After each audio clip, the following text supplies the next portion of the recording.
The Eurovision 2020 logo is finally out, and if it had a theme song all of its own, it would probably be Australia's Jessica Mauboy 2014 interval number.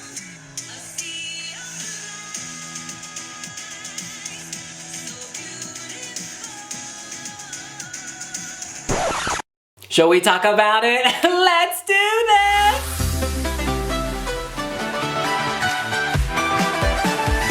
Yes! The Eurovision 2020 theme artwork is out and it is flagtastic, y'all. It visually represents all the 41 countries competing at the Eurovision Song Contest 2020 in the order in which they joined the Eurovision Song Contest. Now, here is an abstract visualization of that appeared on the official Eurovision YouTube channel and across their social media platforms. Now, as ever, the logo is already drawing comparisons to lots of other existing objects that we see in everyday life. When I first saw it, the first thing I thought of was a roulette wheel. Some people are having a Memoirs of a Geisha moment seeing Japanese fans. Wiwiblogger Robin says she sees the traditional TV test patch. Could be the hubcap of a car. One person on Twitter sent us this saying it reminds them of the logo for Tel Aviv, the Tel Aviv city, so there's some continuity with Eurovision 2019. It's also very Mondrian, Piet Mondrian, one of the most influential artists of the 20th century. He was, of course, Dutch, abstract icon.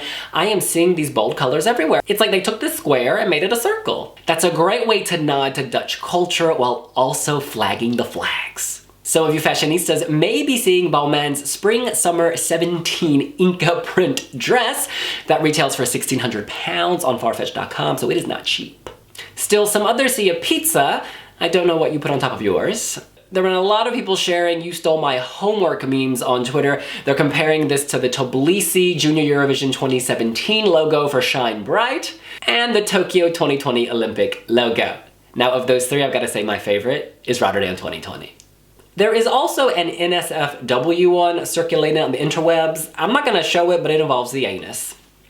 Here's a little graph. We start at the top of the circle and you see this red blended color. That is because in 1956 there were 6 participating countries from 1956 that are also present in 2020. The Netherlands, France, Switzerland, Italy, Germany, and Belgium. When you blend their flags, this is what you get. You follow the circle around. We go through Austria, Denmark, UK, Sweden, Norway, Finland, and eventually you curve around to an orange sliver. That orange-yellow sliver is Cyprus. We keep going around past Iceland, Slovenia, Croatia. Ooh, we are loving this Eastern European realness. We go through Estonia and Russia, Poland, Romania, Latvia, Ukraine, up to Armenia, Russia, and then our most recent entrant, San Marino and Australia. This unfolding circle of flags very much fits with the theme of Open Up, as it does open up itself. You've got to remember that Eurovision was founded in the years after the Second World War. Europe had been ravaged, much of it had been destroyed, and Eurovision was born to bring countries together, not in conflict, but through song. So it's very, very appropriate.